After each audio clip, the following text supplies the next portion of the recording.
I'm yours, KatFTWynn, and I'm here with River. And we are doing the last chapter of the series, Chapter 9. And it will be a long one, as I'm sure you'll be able to tell from the counter of time. That's a thing, right? Sure. Why not? I know it's not getting many views, but this is the end and it was short, so only took a week and a half to upload. So, yes, we left off here. Filbert emerges from the large tube, wielding a bone saw. He demands that Ruby and Tom, being so clearly infected, must be operated on immediately. He says he will cut them until they are clean. It would appear Filbert is rather adamant about this. It would also appear he's gone completely off his head. Run upstairs. Close the hatch before he gets through. Filbert is obviously fully mobile, and you have absolutely no head start. Climbing a ladder right next to him probably wouldn't result in a getaway. If Ruby and Tom are determined to flee, they should find a better method. Filbert rushes at the two of them with his bone saw. It's clear he isn't in any mood for discussion. Have Tom attack with shovel cane, crowbar, scalpel, and syringe all at once. Tom springs into action with his weapons at the ready. He will end this non-lethally if he can. His forearms! Filbert may be mutating rapidly, but Tom's manly physique is still more impressive than that of the good doctor. Pull a Captain Kirk by pointing out that Phil's? Yeah. Rather freaky-looking arm is obviously unclean, and therefore he must remove it. Filbert is too focused on his murderous rage to listen to reason. It's also apparent that unlike Tom, he has no intention of ending this non-lethally. His mouth suddenly snaps open into a ferocious gaping maw as he bellows out a shuddering roar. Jam the cane shovel down his gullet. Tom attacks Filbert's gaping mouth with the crowbar. Filbert bites the crowbar in half. Fucker, that was Tom's favorite instrument of destruction. Give him the O2 tank to chew on. Worked in Jaws, am I right? Stop thinking, go to Berserker Rage, attack anything and everything, don't give him time to act. Filbert and Tom really get into it now. There will be no quarter given by either party. Someone's going to die. Tom uses his manly physique to stave off Filbert's attacks and his tiny arms to slice him open with the scalpel. Tom is not amused. Filbert is down. Oop. Drop him in the fan. We can't take the risk. Throw Filbert into Evil Teeth door room. Can it be tranquilizer time now? Tom injects Filbert with a hefty dose of the tranquilizer in case he decides to get back up. Restrain the body as securely as possible. Neither Tom nor Ruby has any rope, and the only locker that would open is already jammed shut with stitches inside. Pat Filbert down for useful items cautiously. Then let's head upstairs to the security room. Ruby and Tom loot the bone saw, but that's all Filbert seems to be carrying. Tom tells Ruby she should carry it since she's lacking in weapons. Bless you. They both check their inventories, then head back upstairs to the security room. Hey, Tom fixed his crowbar. Whoops. You just had to ruin it for him, didn't you? Refill tranquilizer in case of another fight. Ruby and Tom run back downstairs first to grab another syringe full of tranquilizer. This is the last of it. Tom and Ruby return to the upstairs hall and use the security keycard to open the security room door. Tom peers into the room ahead cautiously. There is a huge console on the north wall. There's also a door beside it, a maintenance hatch on the east wall, beside which are scattered many notes. There's also a piece of strange green wood lying against the huge console. Finally, there appears to be an intercom set in the array of security monitoring equipment. Ruby adds the piece of green wood to the shard she is already carrying. Like the other staff, it resembles a pattern she's seen somewhere else, but it's still missing a piece. Tom picks up the many notes and flips through a couple of them. Let's go to the top. This is the top. Oh, I lied. Whoa! Her manservant runs around rebuilding the facility to suit her crazed design. Every day there are more buttons and switches, like some madman's maze in which... Buried room was underneath all along, and we never would have found it if it were not for Red's insistence on the need for an emergency holding cell.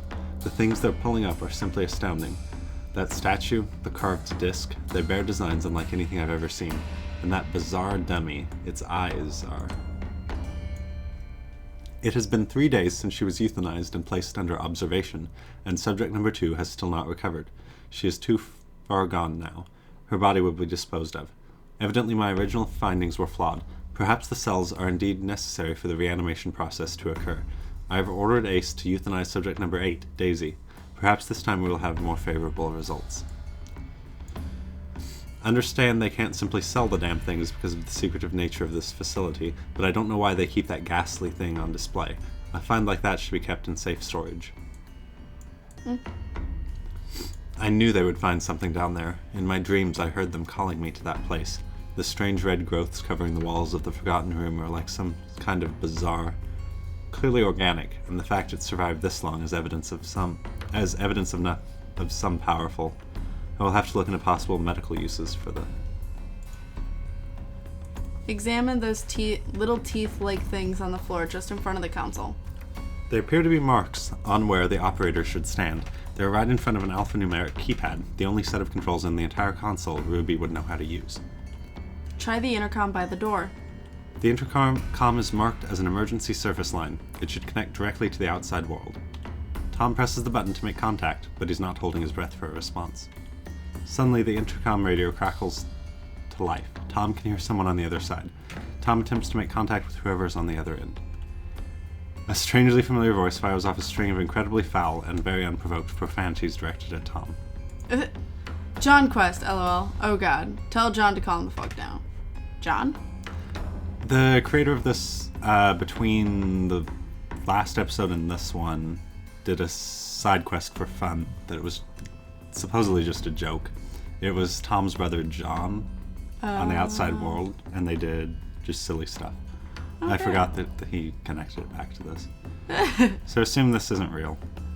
Tom pauses momentarily, stunned by the response, just as he attempts to explain his situation, a strange crunching sound.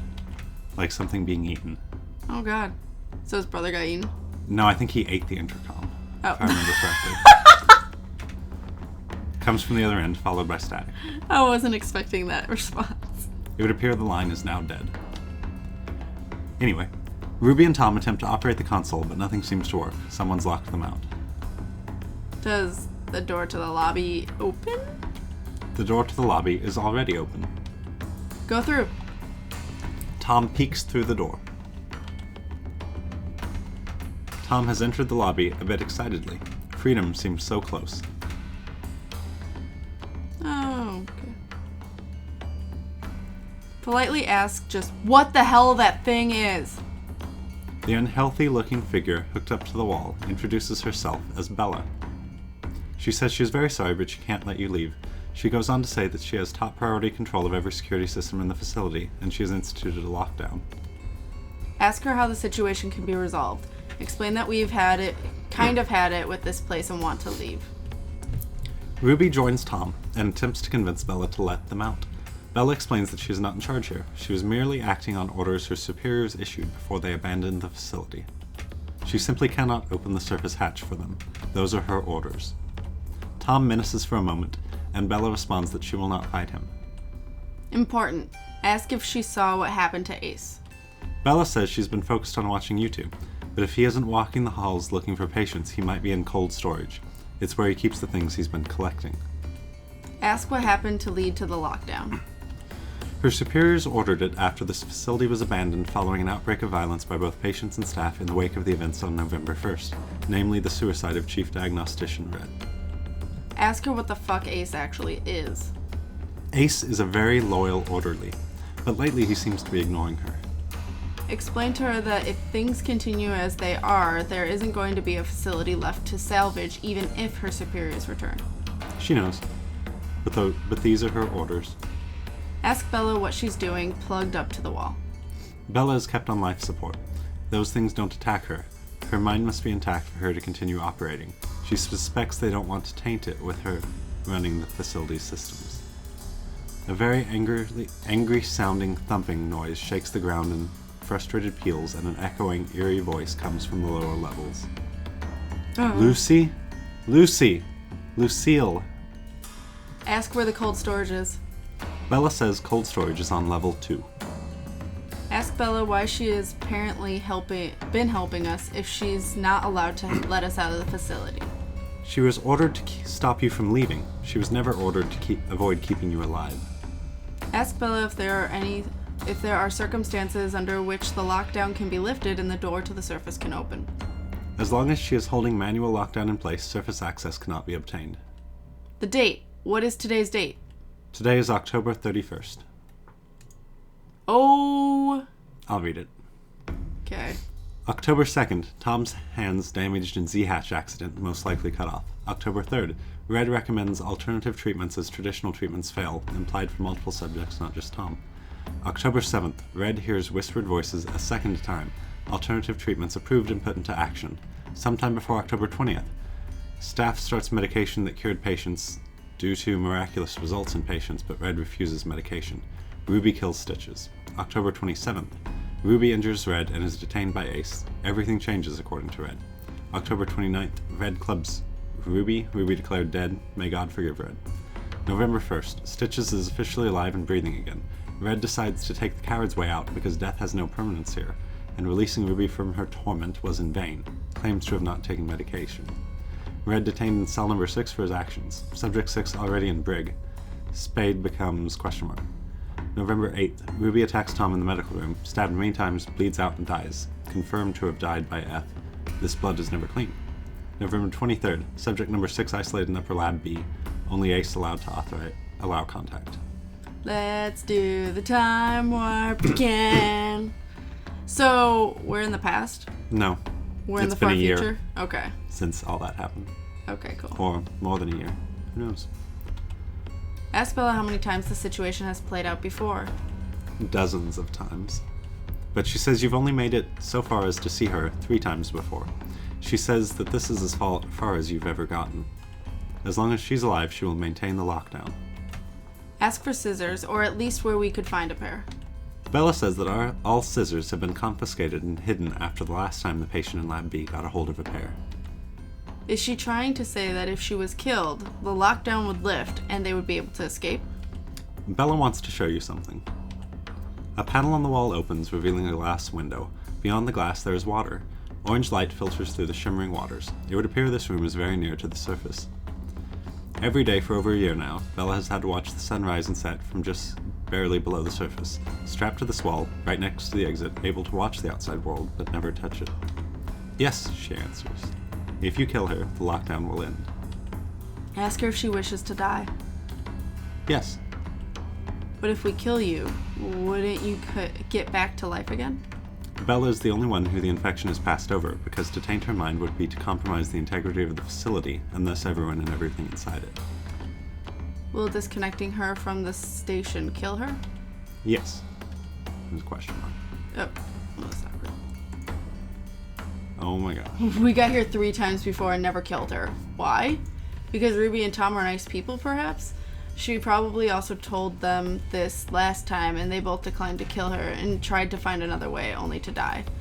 We don't know that. Could they attacked her and were ripped apart by automated systems? Should we? I can't bring myself to even think it.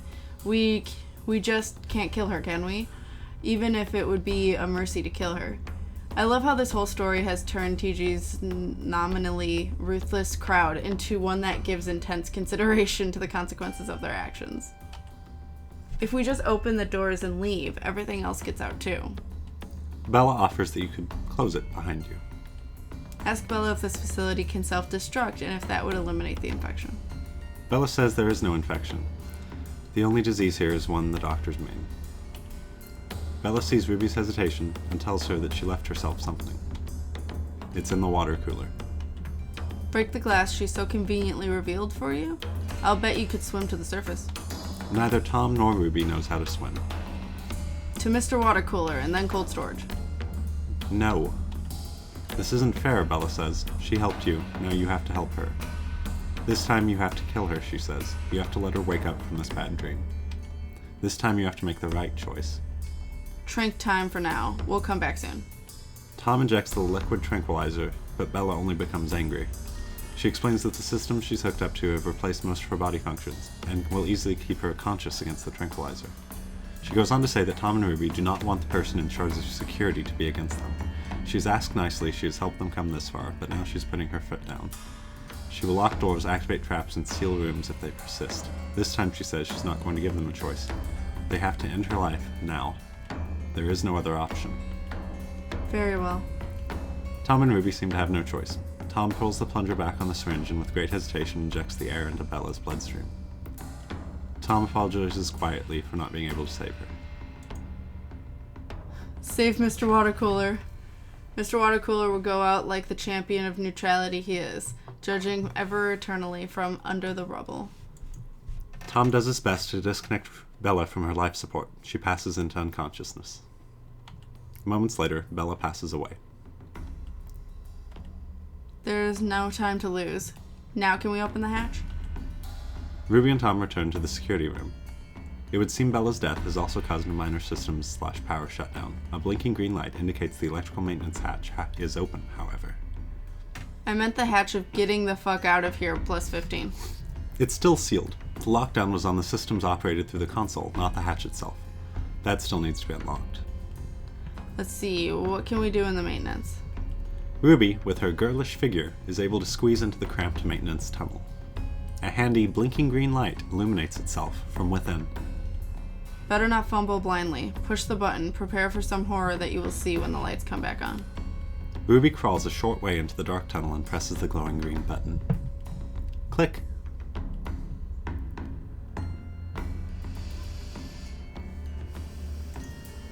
Fuck, just fuck. Back away. Fuck. 6, run. Run, run, run, run, run. Fuck. I may have just shit my pants. I'm reminded of one of those super detailed Ren and Stimpy close-up scenes. So where are those scissors? Tom helps Ruby back out by her. Tom helps pull Ruby back out by her feet as she tries in vain to stutter out a frantic explanation. Woo! Inside the hatch, they can hear something skittering closer. Close hatch. Bar it shut with the cane shovel. Tom jams the door closed with his bludgeony cane shovel. Something starts clawing against the other side, but surprisingly enough, the sturdy hatch seems to hold fast. Everything went better than expected. Before we check the water cooler, use the console. Can we open the hatch now? The console responds favorably. It looks like Bella was telling the truth. Use the computer to access. The console is suddenly ruptured by a large fleshy growth bearing a gleaming yellow eye. It appears to be impeded by the bulky console, but the system has been damaged. An error message flashes onto the screen. God damn it, 6. We're trying to find your scissors. Where's Ace when you need him? Fuck. Run to the water cooler. Tom and Ruby head down to the room with the water cooler. On the way, they pass by Filbert, who is still unconscious where they left him. He appears to be breathing, however.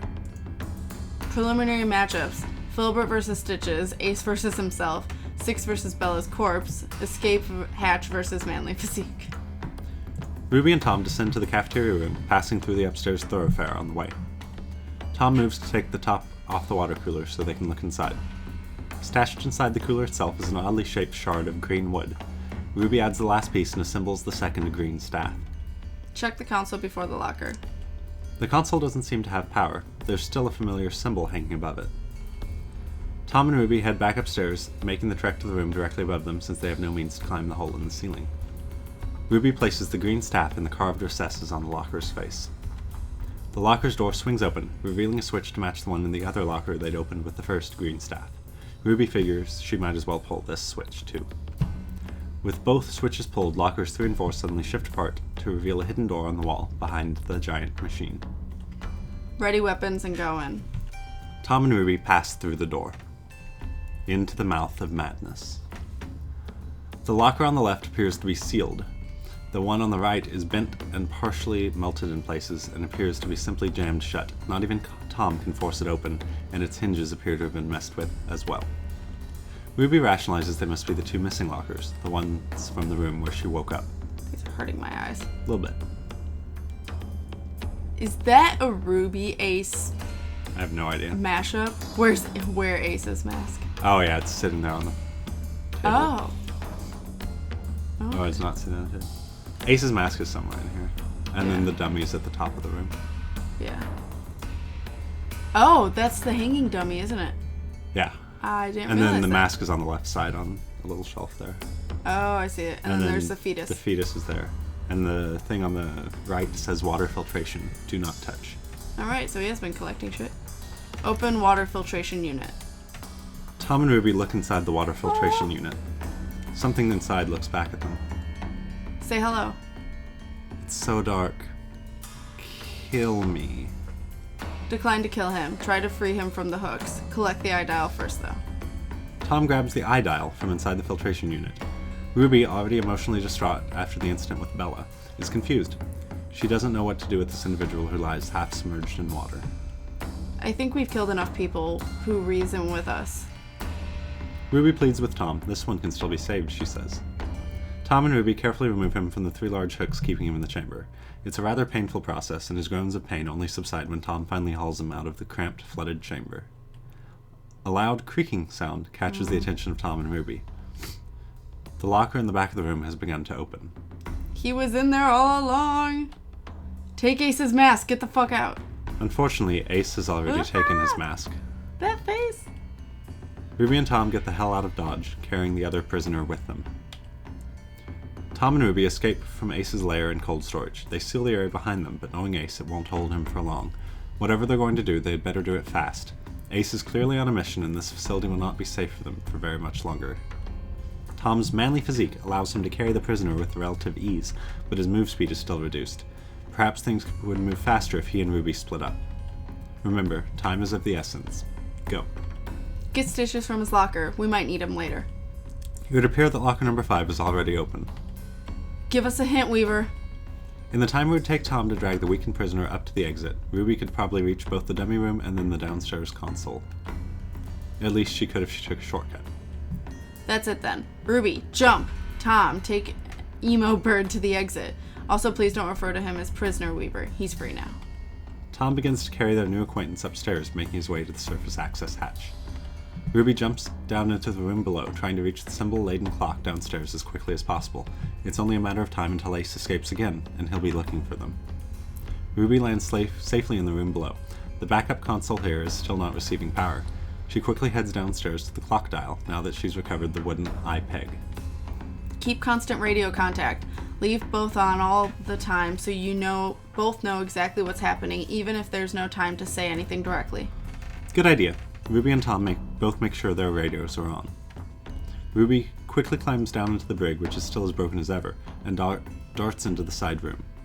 There, she finally replaces the wooden eye peg and dials to the symbol that corresponds to the console she used when she first woke up. F5, F5, F5. This is relevant to my interests. Actually, the brig seems worse than ever. The system returns to power and begins to slowly start up. Check on Tom. While waiting for the system to respond, Tom runs into Filbert. Apparently he shook off a massive dose of tranquilizer rather quickly. He menaces with spikes of flesh at Tom. He seems even more ravenously determined than last time, eager to rip Tom to pieces. This is the last thing he needed. He's got to get to the exit. Tom doesn't fucking have time for this. Tell him that Ace has more bad than the rest of them put together. Ace is the one that needs to be cut immediately. Filbert clearly isn't listening.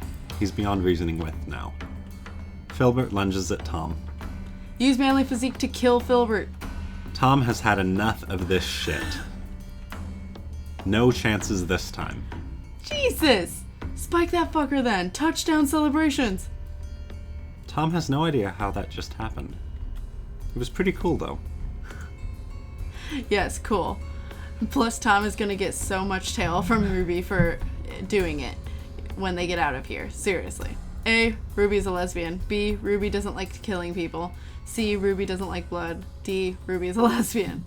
Good use of your aggressive feelings, boy. Let the hate flow through you. Tom continues upstairs with the ex-prisoner. Meanwhile, Ruby has finally accessed the console, and the results are good. Ruby tears ass to get upstairs as fast as possible. As she climbs up the thoroughfare ladder, she hears the door to the cells being opened. Ace won't be far behind, and from the loud noises of him slamming around, he seems angry.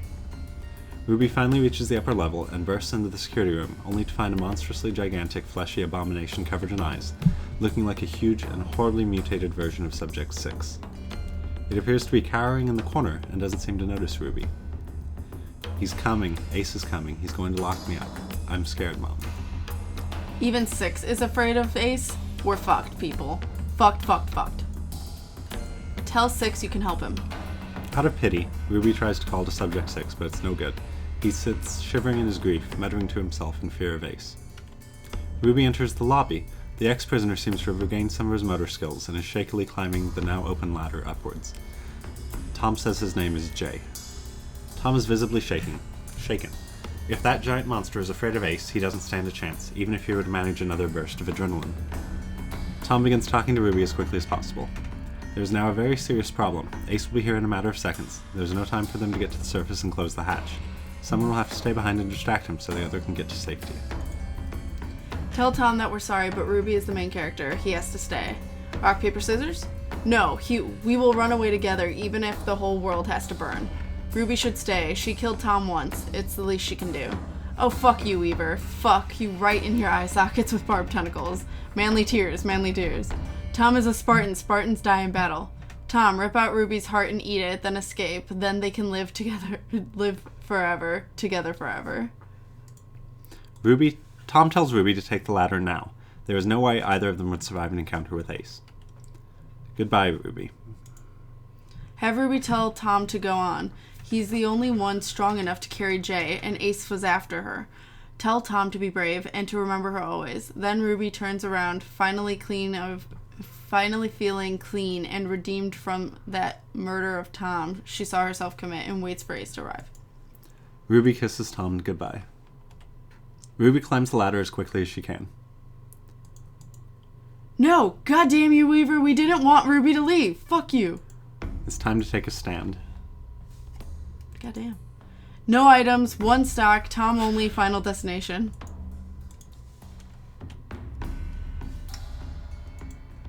Told ya! Tom, run! Happy end! You'll always be remembered, Stitches. Now, Tom, get your ass out of there. Tom, get the fuck up that ladder right now. Weaver, I forgive you now. Now let's get the fuck out of there and live happily ever after. Tom takes this opportunity to get the fuck out. Thank you, Almighty God, for the invention that is Deus Ex Machina. That. Except I'm pretty sure that's Dieu in French. It's Latin. Well, this is awkward. We were the ones who put Stitches in the healing box. We didn't have to, but we chose to. We did this. We didn't kill Stitches. Instead, put him in the inertron. But he's still hungry, and gave him the photo. Weaver said that what we did that day would be very significant, and that he didn't expect it. In fact, we weren't supposed to have the trank when we found Stitches. He had the key to the med cabinet, so we could have killed him. Alright. Yeah, who didn't see that coming?